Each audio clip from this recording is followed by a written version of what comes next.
Fuera de la ciudad de Nueva York, la sentencia en el juicio civil por fraude contra Donald Trump ha sido firmada por el juez Arthur Engoron y registrada oficialmente.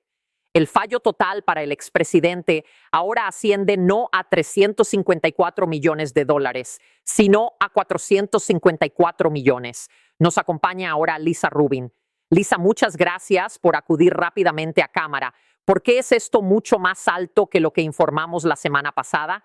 Bueno, Kitty, la adjudicación de la semana pasada reflejaba las ganancias o beneficios indebidos que el juez Engoron determinó que los acusados Trump debían devolver. Y en cada caso, dijo que debían intereses previos al fallo que se remontaban a diferentes fechas. Por ejemplo, los primeros $168 millones que Donald Trump y sus empresas debían incluían los intereses que ahorraron mediante su fraude que el 23 de febrero de 2024 el número había cambiado. Una semana antes, el juez Arthur Engoron había emitido su decisión final en el caso civil de fraude de Nueva York contra Donald Trump. Más de $350 millones en devolución de ganancias obtenidas mediante fraude.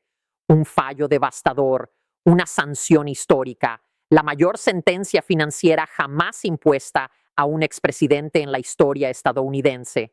Y luego, el 23 de febrero, el fallo fue oficialmente firmado y registrado en la corte. Y el número no era 354 millones, era 454 millones solo para Trump, porque la sentencia del 16 de febrero había incluido algo que los titulares no habían captado del todo: los intereses previos al fallo sobre el dinero que Trump había obtenido indebidamente, calculados desde las fechas en que lo obtuvo años atrás. $168 millones solo en intereses sobre el primer tramo desde el 4 de marzo de 2019, casi 5 años. Cuando la corte calculó todo y lo incorporó al fallo oficial, el total para Trump y sus empresas aumentó casi $100 millones de la noche a la mañana y no había terminado de subir. A partir del 23 de febrero, los intereses posteriores al fallo se acumularían al 9% anual, aproximadamente $111,000 por día, todos los días, hasta que se pagara la sentencia o se obtuviera una suspensión. Trump tenía 30 días para presentar una fianza o arriesgarse a que Letitia James comenzara a incautar sus bienes. Sus abogados dijeron que obtener una fianza de ese tamaño era, en sus propias palabras, imposible. Lo que ocurrió en los siguientes 30 días fue una de las secuencias financieras más dramáticas en la historia legal estadounidense. Este interés previo al fallo se remonta al 4 de marzo de 2019, casi 5 años. La sentencia registrada hoy incorpora montos exactos para todo ese interés y, por lo tanto, el monto total ahora ha aumentado casi 100 millones solo para Donald Trump. Después de hoy continuará acumulándose un 9% anual. Calculamos que eso equivale a unos $111,000 por día a partir de hoy. $111,000 por día a partir de hoy. Tiene 30 días para apelar. ¿Esto se detiene durante esos 30 días o continúa? Continúa acumulándose, según entiendo, hasta que obtenga una suspensión. Y la forma de obtener una suspensión es no solo presentar una notificación de apelación, sino una fianza de garantía, lo que la ley llama un undertaking. Para entender lo que el 23 de febrero de 2024 realmente significó, hay que entender la mecánica, porque la diferencia entre el número del veredicto y el número del fallo oficial confundió a muchas personas. El 16 de febrero, el juez Engoron emitió lo que los abogados llaman la sentencia final. Esa decisión estableció que Trump debía devolver las ganancias obtenidas mediante fraude, 364 millones en devolución. El concepto de disgorgement, devolución, es importante. No es una multa, no es un castigo diseñado para perjudicar a Trump. Legalmente es solo la devolución de dinero que no debía haber sido suyo. La teoría: Trump obtuvo mejores condiciones de financiación de los bancos al presentar valores inflados. Pagó tasas de interés más bajas de las que habría pagado si los bancos hubieran conocido las cifras reales. Los 364 millones representaban el beneficio financiero obtenido por esas mejores condiciones. Se benefició del fraude. Debía devolver ese beneficio. La sentencia también decía que cada parte del monto acumulaba intereses previos al fallo desde la fecha en que la ganancia se obtuvo ilícitamente. En Nueva York, ese interés es del 9% anual. El fallo describía las fechas y tasas, pero no calculó los montos exactos porque eran complejos. Múltiples acusados, múltiples transacciones, diferentes fechas de inicio. El mayor tramo era 168 millones en intereses desde el 4 de marzo de 2019. Otros tramos tenían fechas y acumulaciones distintas. Cuando todo fue calculado e ingresado oficialmente el 23 de febrero, los intereses previos agregaron aproximadamente 98 millones al total. La parte correspondiente a Trump, incluidas sus empresas, 454,6 millones. El total para todos los acusados, 464,5 millones, calculado hasta el centavo. Y desde ese momento comenzó a correr el interés posterior al fallo, al 9% anual sobre 454 millones, $111,983 por día para Trump. Los demás acusados añadían otros $2,500 diarios. Total, unos $114,500 por día, sumándose a una cifra que ya era casi de medio billón. Lisa Rubin, analista legal de MSNBC, explicó todo en vivo, cómo el fallo final incluía la devolución, cómo el registro oficial añadió los intereses previos y cómo esos intereses seguirían acumulándose hasta que Trump pagara o consiguiera una suspensión, lo cual requería una fianza por el monto completo.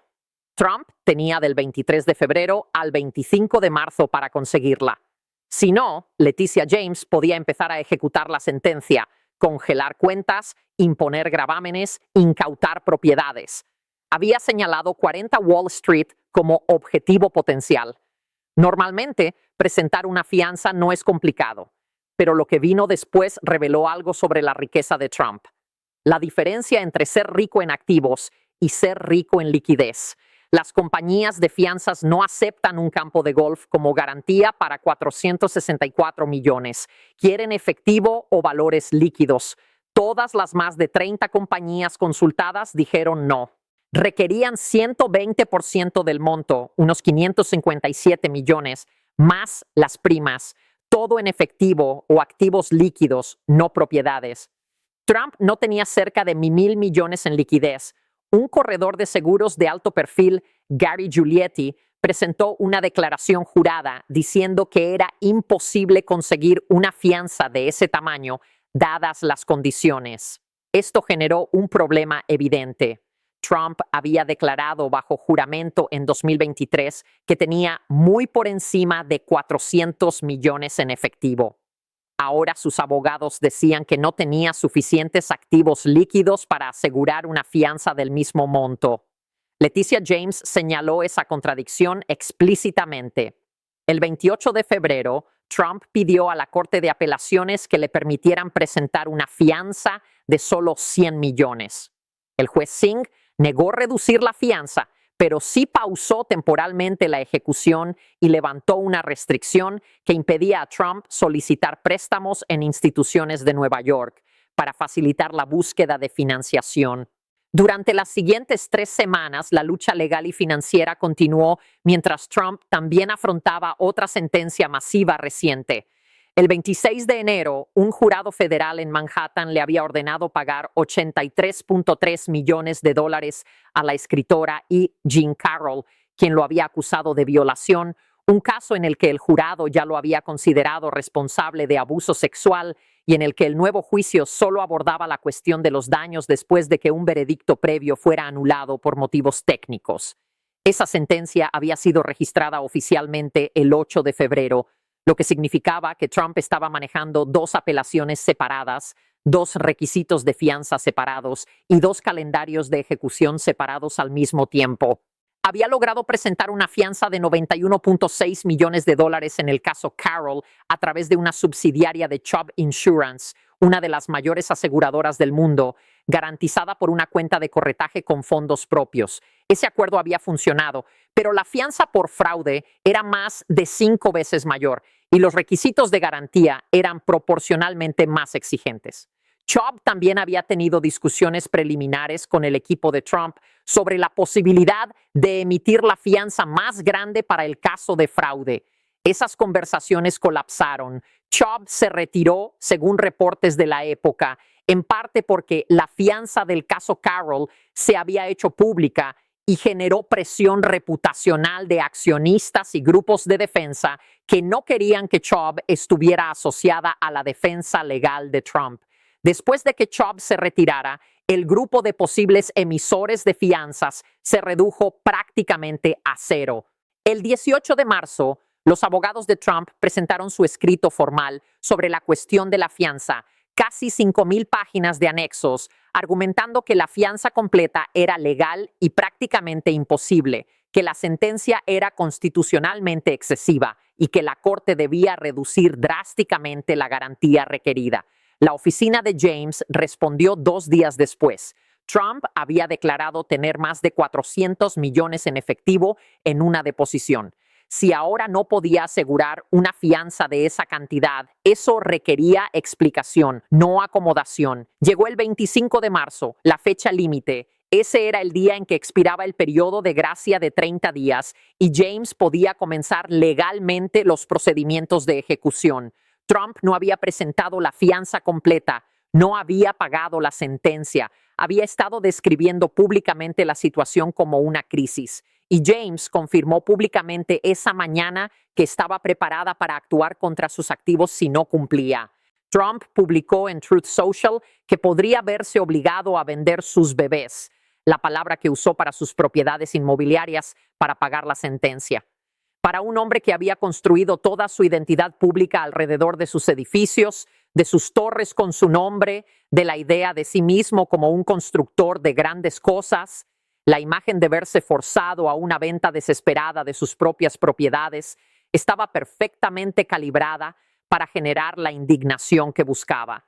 Si esa era o no una descripción precisa de su situación financiera era otra cuestión, y una que sus críticos estaban disputando activamente, dada la deposición en la que afirmó tener más de 400 millones en activos líquidos.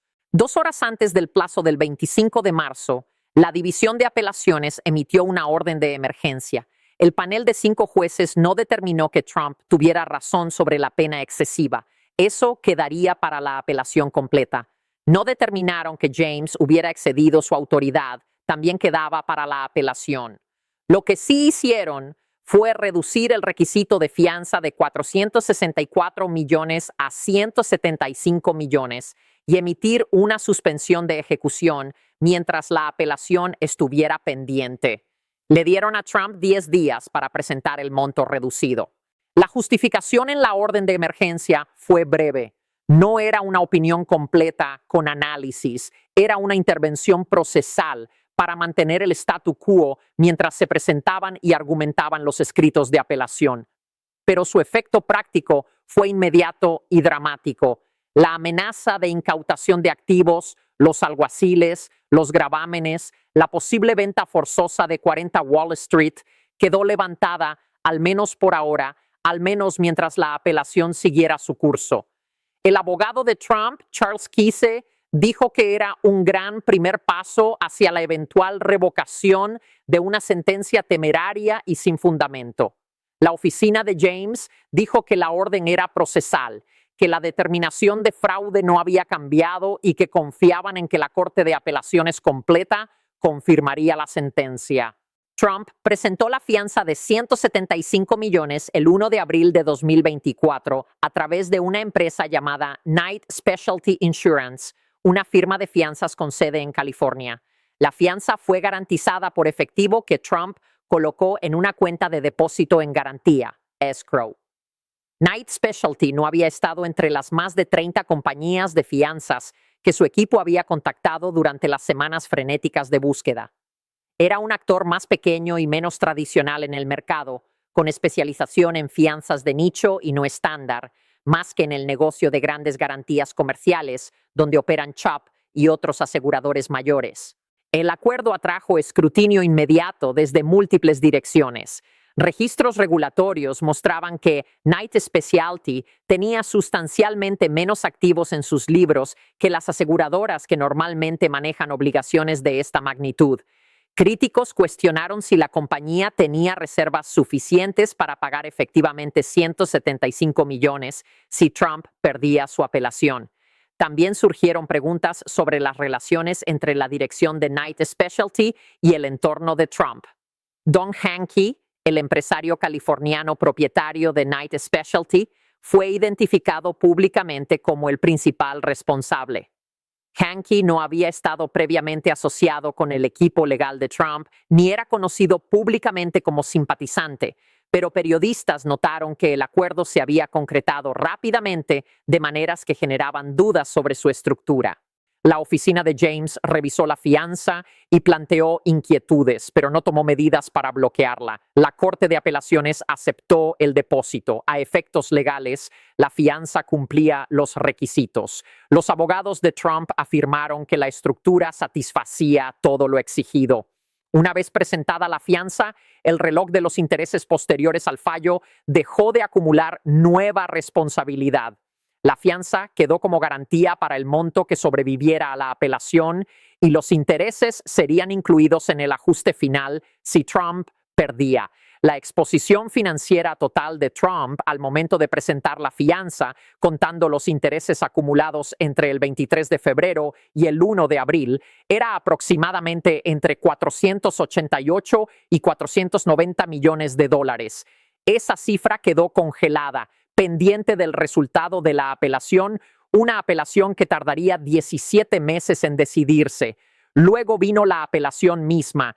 Los argumentos orales se llevaron a cabo ante la División de Apelaciones en septiembre de 2024. El panel de 5 jueces cuestionó intensamente a ambas partes. Los abogados de Trump argumentaron que la pena era constitucionalmente excesiva, que la fiscal general había excedido su autoridad legal, que no había víctimas reales que hubieran perdido dinero porque los bancos habían sido reembolsados. El equipo de James argumentó que la ley era clara, los hechos estaban probados y que la devolución de ganancias ilícitas no requiere que existan pérdidas por parte de víctimas. El panel también hizo preguntas clave sobre si el caso debió presentarse bajo el estatuto que James había utilizado, preguntas que resultarían significativas más tarde. El fallo llegó el 21 de agosto de 2025, casi un año después de los argumentos orales, una espera inusualmente larga.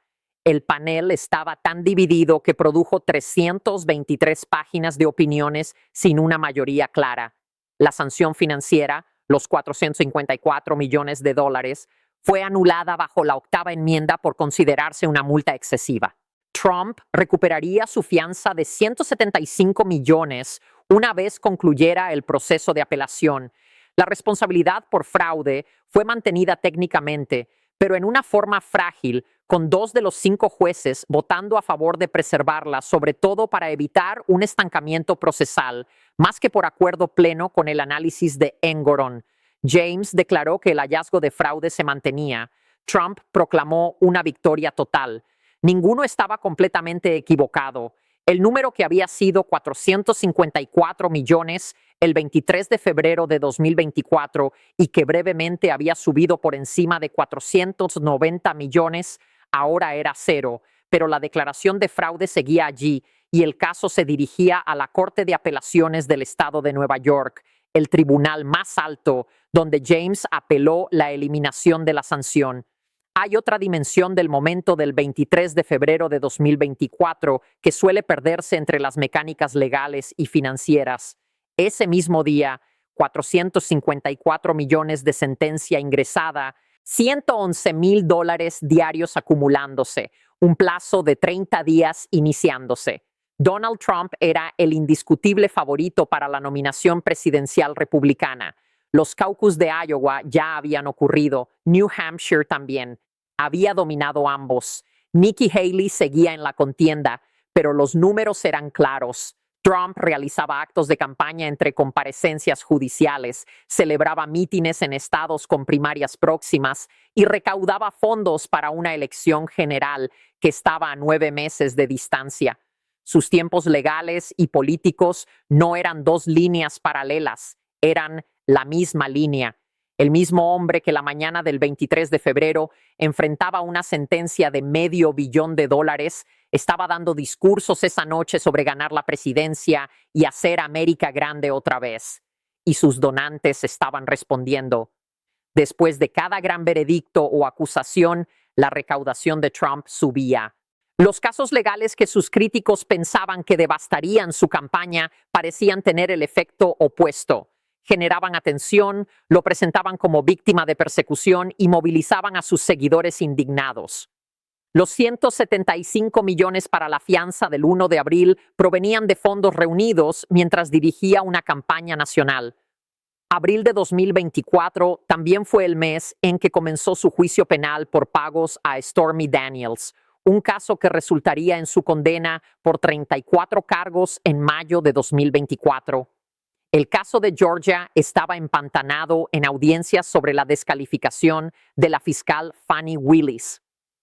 Los casos federales del 6 de enero y de documentos clasificados seguían avanzando con argumentos sobre inmunidad.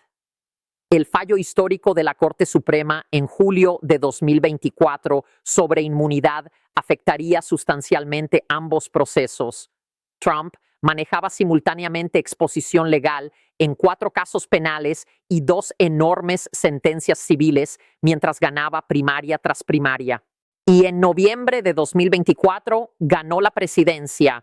El caso civil por fraude que había emitido una sentencia de 454 millones contra un ciudadano privado llamado Donald Trump en febrero de 2024 era ahora un caso contra el presidente electo y luego contra el presidente de los Estados Unidos. El hombre que controlaba el Departamento de Justicia era el hombre a quien Leticia James había procesado por fraude, y el Departamento de Justicia, su departamento, abriría investigaciones contra Leticia James. Una investigación de derechos civiles dirigida por la Fiscalía del Distrito Norte y una investigación de fraude hipotecario dirigida por el funcionario del DOJ Ed Martin. Martin, quien posó para fotos fuera de la casa de James y las compartió públicamente. James contrató a Abby Lowell, una de las abogadas defensoras más prominentes de Washington, y calificó las investigaciones como el ejemplo más flagrante de represalia política que había visto. El 23 de febrero de 2024 fue el día en que un reloj de $500 millones comenzó a correr contra Donald Trump. La historia de cómo ese reloj se detuvo, no por pago, no porque una corte concluyera que no hubo fraude, sino por un panel dividido que no pudo acordar un estándar legal, es una historia que aún se está escribiendo. La Corte de Apelaciones del Estado de Nueva York decidirá si la sanción regresa. Las investigaciones del DOJ contra James seguirán su propio calendario. Y Trump, el hombre que el 25 de marzo de 2024 decía públicamente que podría verse obligado a vender sus bebés para pagar una sentencia, está ahora en la Casa Blanca. La cifra de 454 millones comenzó como una medida de fraude. Se convirtió en una medida de cuánto puede y no puede la ley estadounidense responsabilizar a un presidente cuando ese presidente controla los mecanismos de responsabilidad.